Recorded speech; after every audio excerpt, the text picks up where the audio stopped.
guys, welcome back. So today I am doing some quick mods to this mannequin here. Basically, he's just standing a little too straight, and I need his arms to be out just a tad bit because he's going to be wearing a piece of armor, screen-used armor from Aliens, from one of the Colonial Marines, which is really cool. But right now, when the armor's under here, it touches his arms and doesn't give a lot of room. So I just need to pull him out a little bit, not a lot, and I figured I'd just take some video while I did it and show you guys how I would mod this. And there's a couple ways to approach it, and this is usually, I find, to be the easiest way. I made a little mark here. This is basically just showing the angle that I want to change, which is just a few degrees on each arm. So how I start this, grab a Sharpie here. I'm sorry the white background and the white mannequin is too white on this freaking video. But anyway, let's get to it. So find the curve of the shoulder here, and you want to find the top of the transition right where the top of it starts to meet the curve. Like if you could just draw this as an angle and sort of figure out where that's at. And to me it looks like it's right about here. And let's make a little bit of a mark right about here. And then I find kind of like the armpit mark here, the point that I want to get to. And I draw a little line over the top of the arm. Like so, just to mark it. You can see kind of where that's going to go. I'll round it out at the top. A little Sharpie to give me my guide. That's going to be my cut line. I'm not going to cut this bottom piece here, and you'll see why in a second. Should make some sense. We can do the same thing on this arm. And now, mannequins are typically a little bit asymmetrical, so finding the point on one arm does not necessarily mean the point is going to be the same on the other arm. I think that a lot of mannequins start out as either sculptures or body casts from real people, and when you do that, people are not typically symmetrical. So let's see how this looks. My guess here. So you see this shoulder is more rounded, this one kind of goes out and then down a little sooner. Doesn't matter. So I've got the pieces drawn here, and what I'm going to do is take my Dremel, and I'm just using one of these little cutter bits. I actually like the ones with a quick release, but I bought the wrong pack, so it's basically the same kind of bit. But these are the bits you can use to cut metal. They work great. I'll probably break this one in the process of doing this because I'm on video. I don't break them all the time, but when I'm trying to show people stuff, I typically mess up just like that. So definitely want to wear at least a dust mask. Respirator is better, but for the sake of the video, dust mask in it, goggles, and or safety glasses. And we're just going to cut the fiberglass. Let's turn this up a little.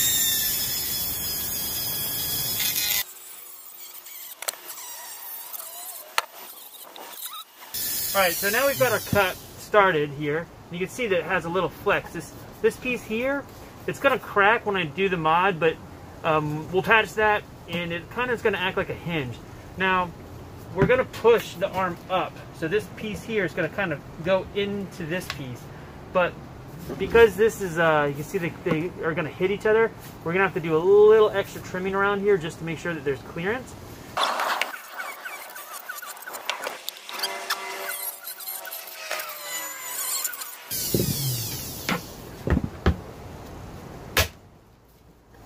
Little smack, and now you can see this piece now goes inside the top.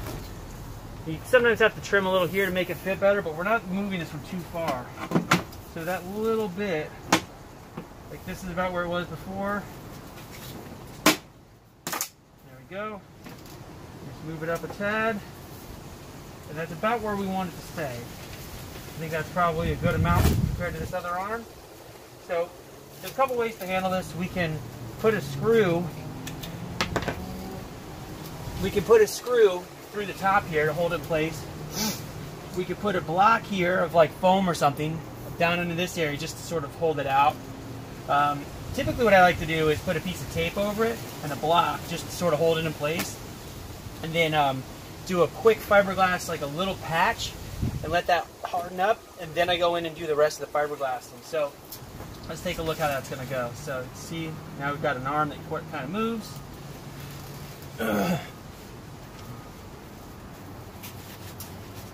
Alright, so I got a little foam block here. Might not be a quite big enough. This can kind of represent our armor. So you can see, now it's got a little bit of an angle. It's pretty natural. It's not so extreme that it starts to look weird. It's just a little bit of a, I think before it was like this. So I think that's probably enough to make space for the suit without making it look odd. Picture with armor on, dude kind of standing there. I think it'll look pretty good. So yeah, so this section here is now available for us to do some fiberglass work to. Now, the reason I choose to do over the top as opposed to come up and cut underneath is that it's much easier to lay a strip of fiberglass over the top of this than it is to get that bottom hinge piece here where it meets this curve. This requires a lot of body shopping to get this fixed. We're going to do a little bit down here, but way less. You'll see here in a minute. So basically, we just put a piece of fiberglass cloth over here. Usually 2 layers thick is plenty. And with this mannequin, this is not going to be seen. This isn't going to be photographed without clothes on. So we don't have to be super clean with it. I mean, we want to keep the shape right, but it doesn't have to be perfect. So I'm going to go ahead and get the other arm modded at the same time so that when I do the first fiberglass step, it's a little more efficient to have as many pieces ready to go, because when you mix fiberglass, it doesn't take very much, and the little amount that I'm going to mix is definitely going to be enough to basically pin both sides in place with a little fiberglass patch.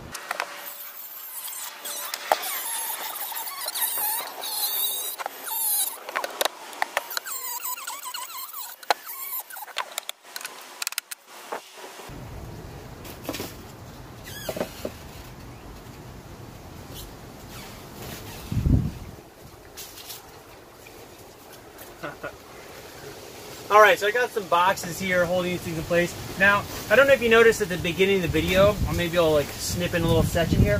Mannequins are never really symmetrical, like I mentioned before. And a lot of times the arms, even though they're posed right, there may be like a little tiny bit of scoliosis in the mannequin. So the arms will be the same angle, but the back has just a wee bit of curve in it. And one arm will be closer to the torso than the other.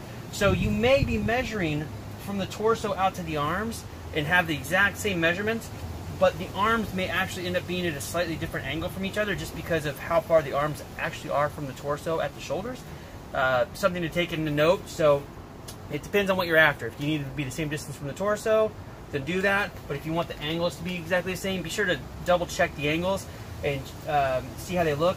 An artist tip that can be really helpful in this is to look at the things through a mirror, which I'm kind of actually doing here because I'm seeing everything in reverse. So when I look at it here and then look at it here, I can see that this arm looks further out than this arm by a little bit, which is fine. I'm going to adjust to fit, but anyway, let's get on to the next step. So the next step is going to be a little bit of sanding on the surface here, just roughing up, nothing dramatic. We just want to make some place for the resin to grip onto the surface. And a lot of times, whatever they use here, I don't know if this is a gel coat or if it's painted after the fact, but a lot of times fiberglass will not stick well to this unless you do a little bit of sanding first. So we're going to do the sanding. I'm going to use a little air sander here, a die grinder, and just a really quick hit. Again, it doesn't have to be anything crazy.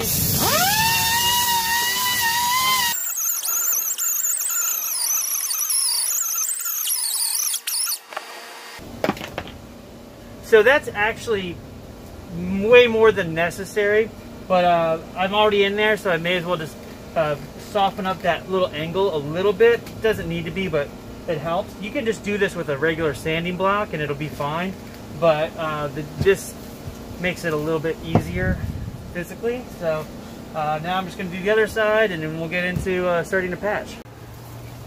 So apparently I wasn't recording the beginning of this little segment, so the camera just turned off. What the hell just happened? I'm mixing the fiberglass right now. I'm going to go into what I'm doing here in a second. So this is just a tiny little bit of resin mixed with MEKP.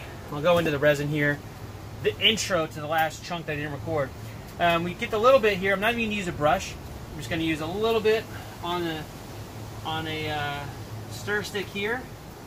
And just basically touch over the areas that I sanded just to kind of give a little tacky coat on each side.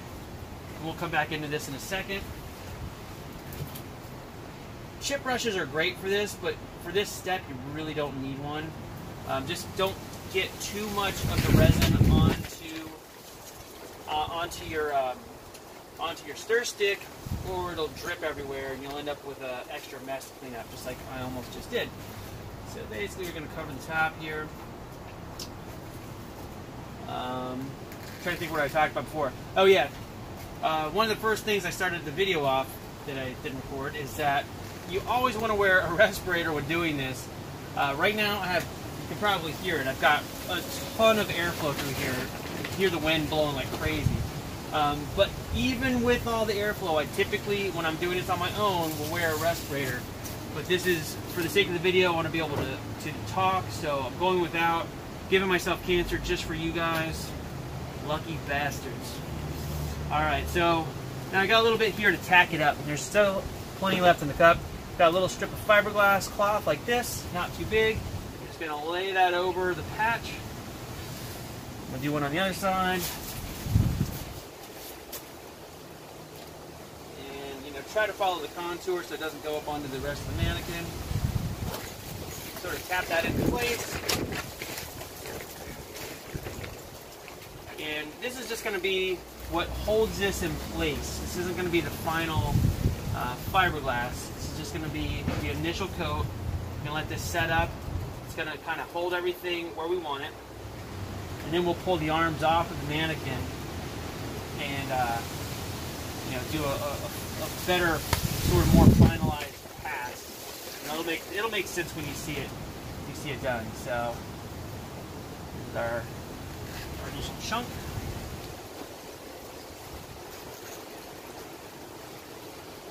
Got one here. And here. You want to make sure that you get plenty of resin saturating the fiberglass, especially at the joint. If the ends are not totally coated, it's fine. We're going to sand those down anyway to blend them back into the rest of the mannequin, but you want to make sure that the little section here with the joint is nicely coated. These strings, maybe we can get those into the crack here.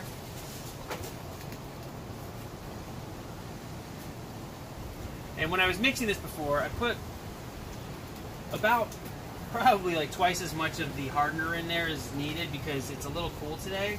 So it's going to slow down the process. So I'm going to try to just get it to speed up as much as possible so that this doesn't take forever. Looks like both of our halves here are pretty well coated. So there we go. That's it. And we got plenty left over. If you want to do a couple more layers, that's fine to do right now. I may even add a little more. Let me go grab another sheet here, another little piece. All right, sorry about that. So be sure to use crappy scissors. You want scissors that are sharp, but not valuable, because fiberglass cloth will ruin your scissors really, really fast.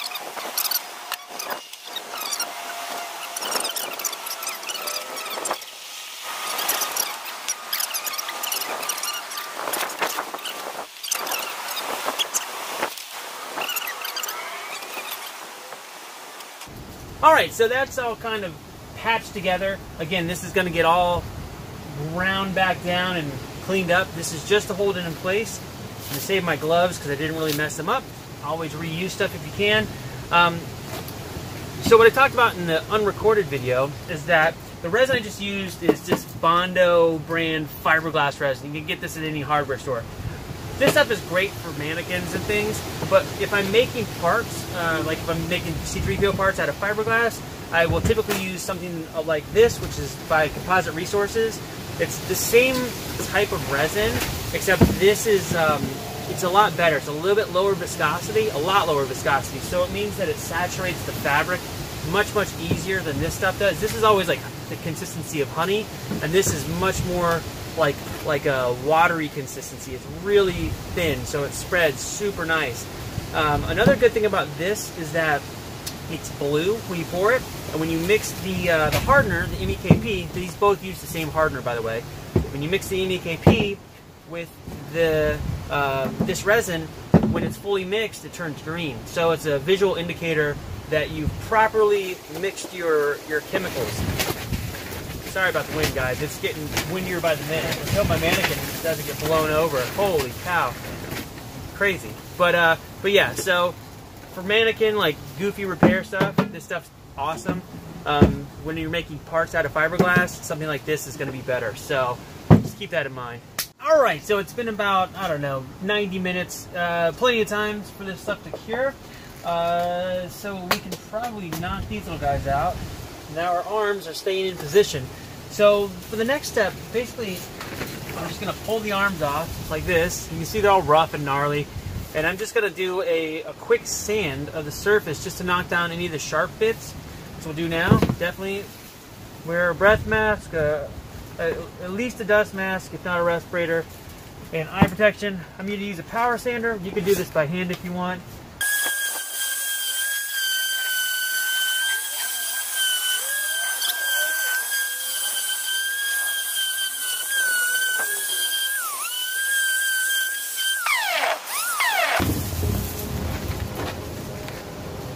Alright, so there we go. Looks ugly, feels totally smooth, there's no sharp edges or anything. We're going to do a little bit of filling on this just to make it look a little bit cleaner. But if you're just making something for a costume that's never going to see the light of day, a modification like this is more than enough to work for display. Again, especially if you're never going to see this, this is going to be hidden under clothing. Nobody's going to know. This will be fine. We're going to do a little Bondo patch here in a second. We'll go over how to do that. I'm going to go ahead and clean up this other arm, and we'll be back in a moment. Alright, both of them are now smoothed down. No sharp points, no overhanging glass pieces to worry about.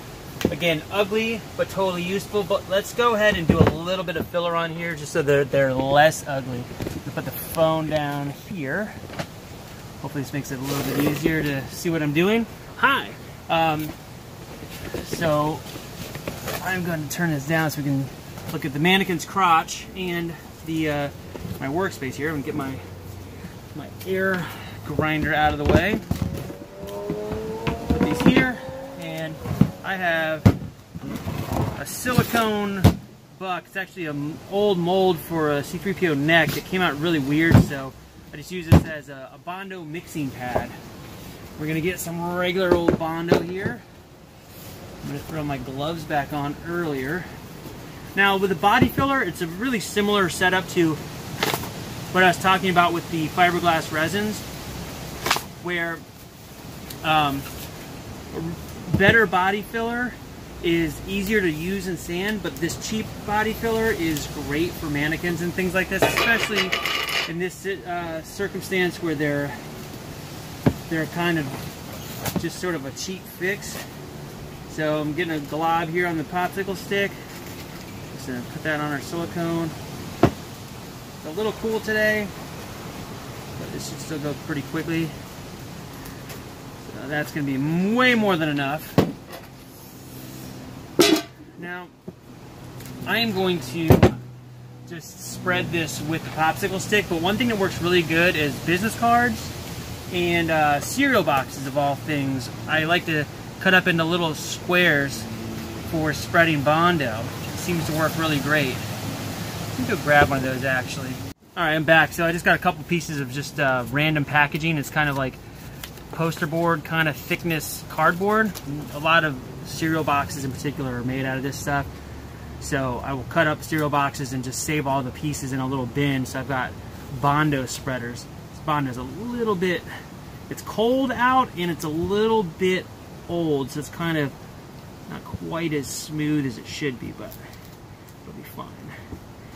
The same thing applies here as if you're working with resin. You want to try to make sure you scrape all the surfaces really good and get a good mix. You don't want any swirls or dark or light patches. Bondo is pretty forgiving with how much you mix. If you go too light, it might take a long time to set. Now, one thing is the Bondo spreaders are pink, and they're designed so that the pink of the Bondo spreader should match the color of the Bondo. So if you ever see the Bondo brand spreaders, they should match. Some of the other putties I use have a different color hardener, but they all are kind of interchangeable. You can usually use the other brand stuff with the Bondo and have like blue or purple. I just get some on here like this, and I scrape it down, and I sort of spread this wide, and I press it into the low areas. This is going to help even out that divot where you have a little indent in the surface. And just fill it in nice and heavy. Push it down into the surface good so it's, you know, easier to work with. You want it there to be a little bit too much. It's easier to sand it off than to go back and refill it. So got a little bit of a hole here. And typically, if I was going to use this to mount heavy, like a stormtrooper costume or C-3PO or something's armor, I would probably do one more layer of fiberglass, but this is just going to have clothes on it, and this is going to be plenty strong. So basically, I've bumped it out here, sort of filled in the gaps. We'll let that cure. We'll go ahead and do the other arm here. Same thing, we'll scoop it. Got to work kind of quick. This stuff can kick off before you know it. So I'm going to take this giant blob, spread it into the low areas. Hopefully I'm staying on camera enough here.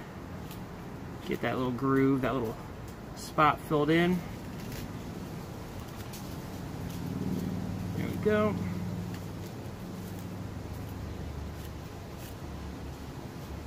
And this is not going to be perfect. It's just going to be better than it was if I just left the fiberglass.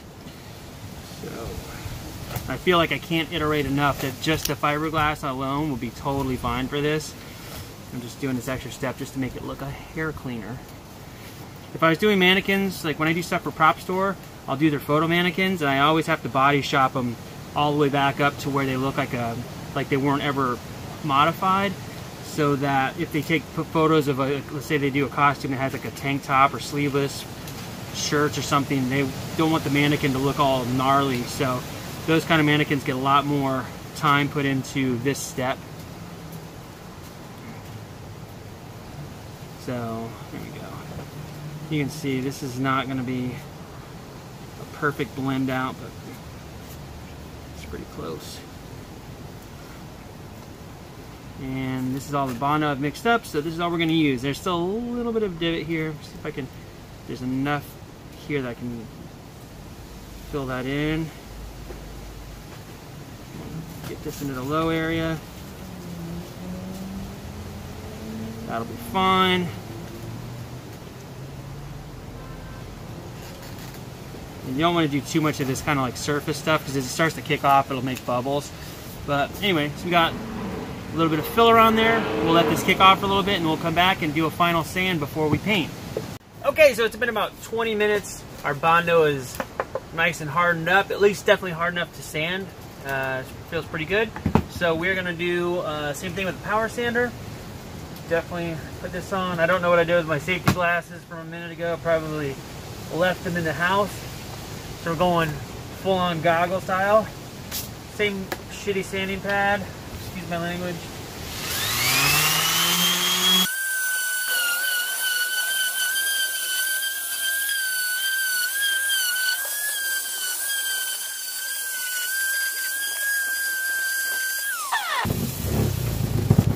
All right, there we go. Far from perfect, but nice and smooth. The shape is generally correct here. If I was gonna make this into a like a photo mannequin, I'd probably do one more coat of Bondo just to fill in any last little bumps, and then sand, and then spot glazing putty, primer, and then maybe more spot glazing putty and then primer, sanding between each step. That's how you get it to look really smooth and match the surface. Once this is painted, this should look pretty good. And basically you can see it goes on nice and straight. We'll get this primed in a little bit so you can have a look, because this whole mannequin is going to be gray when it's done. So I'm going to go ahead and sand the other arm, and then we'll come back to prime this thing. Alright guys, I'm back. I have a shadow of my phone over here on my face. I was out of primer, so I had to go buy some more. When I use rattle can primer, and I'm not using the 2K primer, I prefer Krylon primer. This primer goes on really thin, and it doesn't make a lot of like little bumpities on the surface. Not orange peel, but it's like a dusty kind of finish that you have to sand off, and the Krylon does not do that. It goes on really thin and nice, and it sands really easy. So I like that, and it also dries really fast compared to like Rust-Oleum. So this is what we're going to be using. Now, when using primer, Shake it like crazy. Sorry about that. I had to delete some crap from my phone because not only is my phone full, but my SD card is full as well. So deleted some old stuff. Now we're gonna paint. Again, I like Krylon. I think I explained why in the last video. So here we go. I'm gonna paint this. I can paint this right on the mannequin. Probably wouldn't hurt, but it doesn't hurt to take it off and get the inside edges here if you care. It really doesn't matter. I think really only the thing that matters is like the head and maybe the hands. But I'm going to go ahead and paint the entire mannequin. But I do little light passes like this just to get it started. It'll be a little bit transparent, and that's okay. Again, should be wearing a mask. I have it right here. Whoa. Go back to it.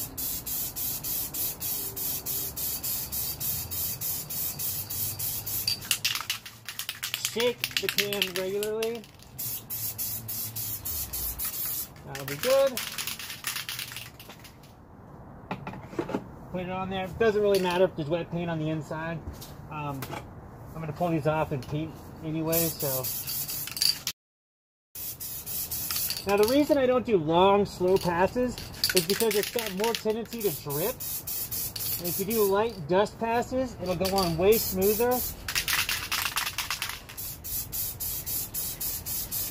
Now, if I was using an automotive paint in a spray gun, I could do a long, slow pass, and the paint is much higher viscosity, and it'll stay in place better. But this is, again, very thin, so I kind of dust it on until it looks opaque, and I leave it there. You may have your own way of doing this, but this has worked really well for me for many years, so that is why I do it this way. So, there we go. Upper arm is painted.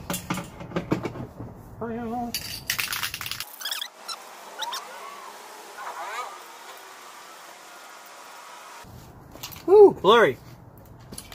So another thing with doing those light coats is the little droplets dry just enough so that when you go back over it, you can go back a little bit heavier with the second coat and it won't drip as easily because it's got something to hang on to. Whereas if you put it right on the surface, just wet, you'll get drips everywhere, and you'll notice I don't have any drips at all. It's, there's a couple thin spots, but I'll go back and hit those up. It's going to get a full second coat anyway.